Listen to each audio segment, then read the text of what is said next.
Level 1, negative balance. The number on your screen has a minus sign in front of it. You stare at it, like it might disappear if you blink. It doesn't. You overdrafted by $4, just $4. A coffee you forgot was scheduled to charge. The bank doesn't care that it was $4. The bank cares about the math. And the math says you went under. $35. That's the fee. The penalty for being broke is that you become more broke. The fee is bigger than the mistake. You stare at it and feel something that isn't anger. Then another charge processes. A $7 subscription you forgot to cancel. The system sees you're already negative and charges you another $35. Now you owe $77 to a bank that just took $35 from a $4 mistake. You try to call. The hold music loops 3 times. A voice answers, reads from a script. You ask to speak to a manager. The voice says someone will call back within 48 hours. Nobody calls back. The next morning your rent payment fails. The landlord charges a $75 late fee. Your phone bill bounces and adds another $25. The math you couldn't fix at $4 is now $200 deep and growing in directions you didn't authorize. You skip lunch on Wednesday, not by choice. You walk past the place you usually eat and keep walking like you weren't going there anyway. Your coworker invites you to grab food after work. You say you already ate. You didn't. Hunger at this level isn't physical. It's silent. It's the kind nobody sees because you've learned to perform full. You walk into the branch on Friday. The teller looks at her screen and her face changes in a way you've seen before. Not anger, not pity, something colder. You watch yourself stop being a person on her screen and start being a flag, a category, a risk score with shoes. You leave without saying what you came to say. Because somewhere between the $4 and the unreturned phone call and the unpaid rent, you stopped feeling like a customer. You started feeling like a problem. Level 2, $200. You're not negative anymore. You pulled the account back. 20 hours of overtime to make $200 stay positive for 1 week. Nobody clapped. Nobody noticed. The bank notices, but not in a good way. The maintenance fee hits anyway. $12, sometimes $15, quietly withdrawn. The minimum to avoid it is $1,500. You don't have $1,500? So the fee stays. You are paying a bank to hold the money you barely have. You apply for a credit card. They offer you a secured one. You have to give them $300 of your own money so they can lend it back and charge you 24% for the privilege. You read the offer twice. They want collateral from you to extend you credit from your own pocket. You don't take it. Which means, when your tire blows on a Tuesday morning, you can't put it on plastic. You ride the bus to work 3 hours late. Your manager doesn't fire you. He just looks at you a little longer than usual. You walk into the branch to ask about the fee. The teller is helping the customer in front of you, smiling, asking about their kids. When you step up, the smile changes, becomes professional, trained. The energy in the room shifts, and you feel yourself become a different category of person without anyone saying a word. She processes your request in 40 seconds. Doesn't ask if there's anything else. Doesn't tell you to have a nice day. The next person walks up and the smile returns. You walk to the door and feel something you've never been able to name. You weren't refused. You weren't insulted. You were just moved through like luggage on a belt. The bank doesn't see you as a customer at $200. The bank doesn't see you at all. You exist on their books. You don't exist in their attention. Level 3, $2,000. Something shifted. Not in your account. In the way the bank looks at you. Your direct deposit hits every 2 weeks. Consistent, predictable. The pattern you've held for 6 months is the only thing about you that interests the system. The maintenance fee disappears. Not because you asked. The system saw your direct deposit and waived it automatically. The first time it happens, you check 3 times to make sure. The same fee that drained your account for years just stopped existing. Nothing changed except your behavior matched a profile that earns the bank money, so they let you keep yours. The credit card offers start arriving. Real ones this time. Not secured. Actual cards with $2,000 limits and 22% interest. The same institution that wouldn't approve you 8 months ago is now mailing you envelopes with your name printed in metallic ink. Pre-approved. Like you became someone else overnight. You apply for one, Approved in 90 seconds. The notification feels strange. The same system that ignored you at $200 just said yes to you at $2,000. You walk into the branch and the teller says good morning before you reach the counter. Not the smile she gives the wealthy customer, but not the silence she gave you at $200 either. Something in between. Recognition without warmth. Service without effort. The middle ground where most Americans live. You apply for a small loan, $5,000 for car repairs. Approved in 48 hours. The rate is 11%. Not great, not terrible. The process worked the way the commercials always promised it would. You realize something nobody tells you. The bank doesn't care who you are. The bank cares what your account looks like. And at $2,000, your account looks like something they can sell things to. You're not invisible anymore.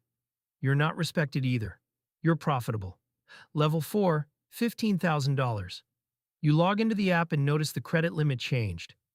$4,000 became $9,500. You didn't ask. You didn't apply. The bank just decided you were worth more rope. The same institution that put you on hold for 40 minutes at $200 just dialed your number, first thing on a Tuesday. The interest rate on your next loan drops. You buy a used car and the dealer pulls your credit. The rate that would have been 11% at $2,000 is 6.8% at $15,000. The price of money got cheaper. Not because you negotiated, because you stopped being a risk. A fee shows up on your statement. $32. You email your banker. 3 hours later, it's reversed. No form, no phone tree, no script. Just a reply that says taken care of. The same fees that drained your account for years are now optional. The system didn't change, your tier did. You start getting emails with your name spelled right. Subject lines that include first name. Small touches. Personalization. Level 5, $80,000. The bank calls you a preferred client now. The word shows up on your statements, on the welcome screen when you log in, on the email signature of the man who handles your account. You didn't earn the title, the number did. Your relationship banker becomes a real person now, a man named David who knows you have a sister in Chicago because you mentioned it once 9 months ago. He emails on your birthday. Not automated. Written. The detail is an accident. It's training. The bank teaches him to remember small things because small things keep accounts. You walk into the branch and someone stands up to greet you. They guide you past the rope line where everyone else waits. The same line you waited in at $200. The line you didn't know existed because you were standing inside it. A pre-approval letter arrives in the mail. Not for a credit card. For a $400,000 mortgage. The bank decided what you can afford before you decided to buy a house. They want the loan before you've even chosen the property. The price of money is no longer something you negotiate. It's something offered to you. You get a phone call from a competitor bank. They offer to match your rates and beat them on a savings tier. You mention this to David. He calls back within an hour with a counteroffer. The institution that ignored you for years is now competing to keep you. The bank doesn't see you as preferred at $80,000. The bank sees you as worth defending. Level 6, $500,000. The bank stops being a place you visit. It becomes a service that comes to you. David doesn't email anymore. David calls. And when he calls, he isn't asking how you are.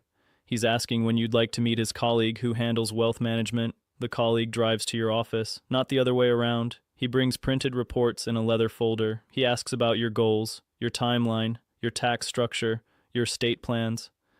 You're not being offered products anymore. You're being consulted. The difference matters. A product is something the bank wants you to buy. A consultation is something the bank wants you to need, and needing them is worth more over time than buying from them once. You call about a wire transfer that froze. Someone answers on the second ring. No hold music, no script. The problem is fixed in the same conversation. The same call would have taken 3 hours and 4 transfers at $2,000. You attend a private dinner the bank hosts, 8 clients, a guest speaker, a view of the city you've never seen from this angle. Nobody mentions money the entire night.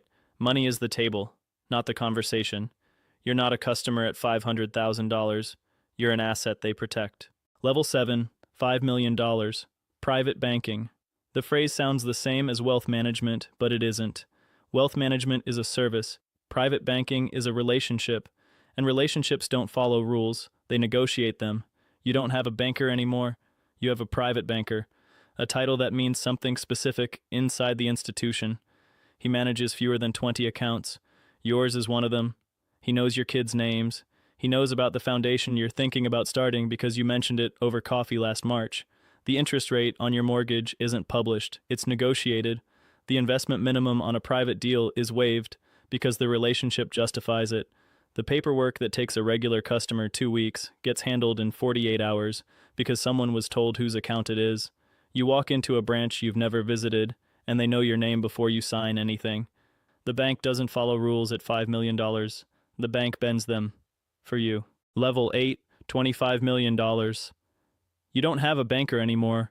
You have a relationship, and the difference between those two words is the difference between this level and every level below it. Your relationship is a named line item in someone's performance review. Losing you would matter to careers. The institution doesn't compete to keep you. The institution organizes itself around not losing you. 3 people inside the bank exist partially because of your account. They don't know that. You don't either, but the math is real. The deals are bespoke, not a menu, not a brochure, sentences written for one client. The interest rate on a loan is negotiated in a phone call. The terms of an investment are drafted to your timeline. You don't apply for things at $25 million. Things apply for you. Investments are brought to you before they're publicly available. Deals are structured around your participation before you've agreed to participate. But the real shift isn't access, it's influence. The bank doesn't just serve you, the bank consults you. The chief investment officer asks for your opinion on emerging markets. The head of private banking flies out to ask what kind of products their next tier of clients should expect. You're shaping the institution that once charged you $35 for being broke.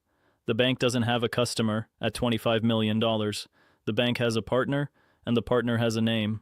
Yours. Somewhere right now, someone has a minus sign in front of their balance. They overdrafted by $4. A coffee they forgot was scheduled to charge. The fee hits within the hour, $35. They stare at the screen. They feel something that isn't anger, just tired. They try to call. The hold music loops. A voice answers, reads from a script, tells them fees can't be reversed at this time. They don't know yet that the system isn't broken. The system is working exactly the way it was built to. The same institution that will one day fly out to ask their opinion on emerging markets is currently charging them for not having enough. You are the same person at every balance. The bank just decides who you are based on what's next to your name. The bank doesn't change at every level. The bank reveals what it always was.